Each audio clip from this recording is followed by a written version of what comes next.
yourself? Yes, my name is John Henderson. I'm a second generation UAW member.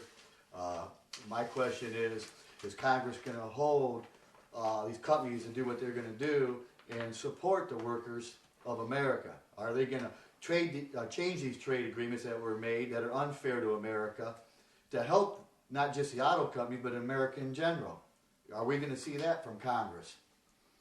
That's one issue I have. Another issue I have is the health care fund that we donate to. We have no idea how much we have donated to this fund already and these concessions that we took to help the retirees. There's no accountability on this money, and we'd like to see the figures of what money they have taken from us to put into this fund to help the retirees in their health care. Which, I think that is great, but I'd like to know accountability of the money that is being taken from us to help support the retirees.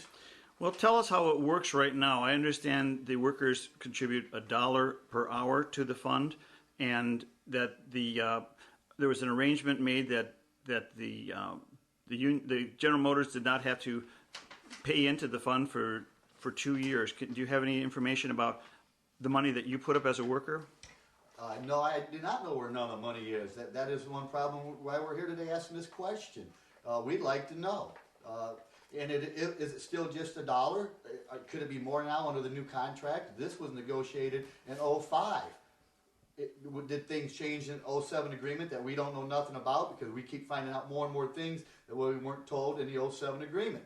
And these things have mostly come back to harm the UAW member. John. I just think Congress needs to look into this and make sure it's not a scam, because we've been scammed a lot as auto workers in our contracts and agreements. And the American people has been scammed left and right. And before you start passing out money, you better make sure the people that you're talking to and dealing with are honestly telling you the truth, that they're not hiding money overseas. And I personally believe if you look deeply into it, you'll find out a lot of our money that they started with this personal savings plan and these investments, they've taken that money and used it overseas and not invested in America to help America get strong and healthy.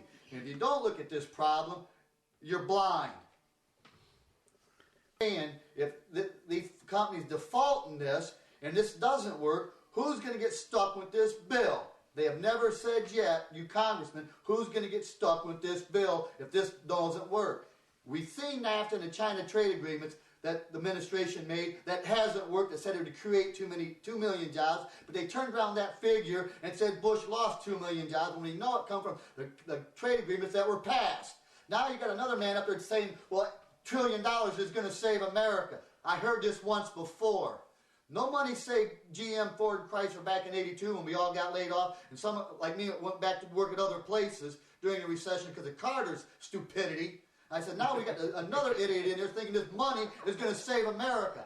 NAFTA and China trade agreements has hurt America, taking our pay scale and our lifestyle down to nothing. The worker class, not up here at the white collar, that's the two different leagues. And now you tell me this money's going to save the worker? If the money's going to save the worker, Congressman, give the money to me and I'll go buy something. What he said was right. We need integrity and honesty, and we don't have it on either side of the fence. I hate to say that because I've been a long-term union member, and I love and enjoy everything the union has fought for. My father and I and my grandfather, I'll never badmouth them, but there's a lot of dishonest people in the local level and the international level that's not telling the whole truth. They got their own hands in the kitty and their own agenda, and not the agenda for all the UAW brothers and the workers of America. And that's the problem today. We go to union meetings, we ask these questions, we don't get no answers. Where do we go from there? They are supposed to be our answer.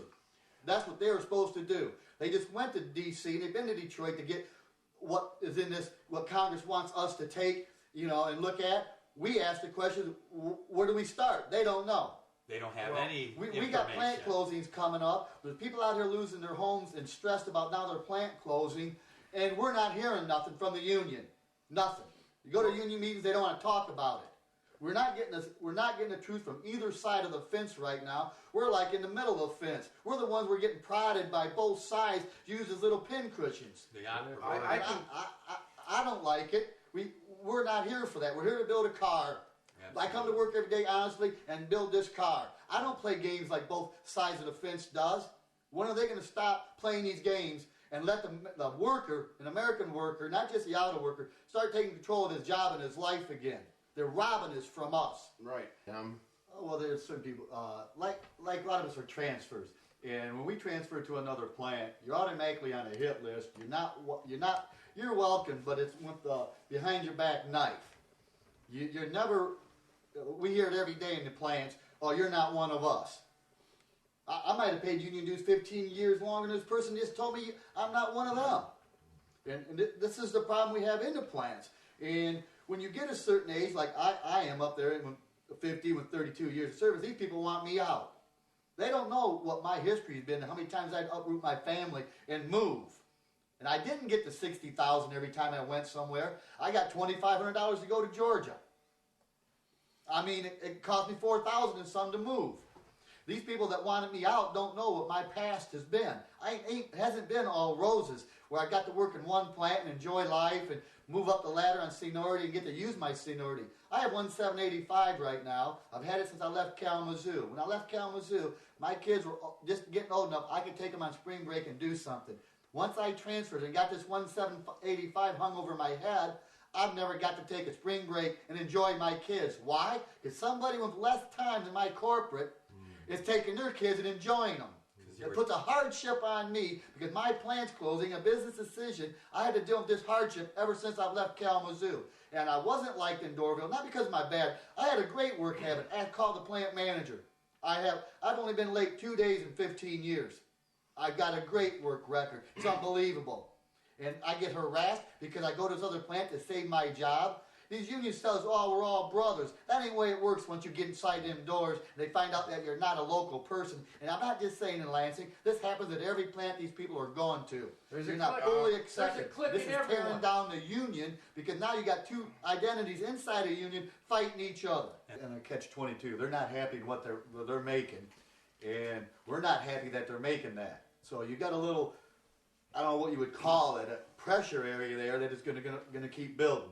Because I'm not happy with these guys making lower wages because they can't afford the same lifestyle that I've enjoyed, that my dad enjoyed, that we fought for over contracts. And they gave all this back. And if the union is supposed to promote families and have a better life, they can't have it at $14 an hour. And if they think they can, and some of our union leaders, Gittlefinger, you need to come down to their wages and try living his lifestyle at $14 an hour and bring a family up and have a good life. I like to see that, Ron, one time. Well, my question is, Congress wants us to take pay cuts, and which we have done. We've made the company a viable company, and they still want more to make it a better company. Well, when is Congress going to start changing these trade laws to make America a better country? There's no accountability. There's no accountability to holding our politicians to the agreements they made and the words and the promises they said. There's no accountability to our union leaders no more because we can't take no action toward them. We can't elect them. We don't deselect them. We're just hung out here like these little puppets. And that's the way I feel about it today. We have no say. Well, same with me. I started in Kalamazoo and I went to Dorville, Georgia. And I've owned homes. I've never hung none of my family pictures on a wall yet. My wife last night complained about there's no family pictures on our walls because I told her like last night, babe, I might not have a job tomorrow. I might have to take another move. Is that the stability that Congress is talking about? Giving the TARP money that's supposed to come down to help the American worker? And then here I am today not knowing if I got a job tomorrow, that I might have to move again to keep my job? Is that what Congress, how you help an American worker? Is that what you're talking about, helping me? Since they went and talked to them. Thank you. And now they want them to close more plants and downsize. Am I going to be one of that plant? Am I going to have to uproot my family again and move?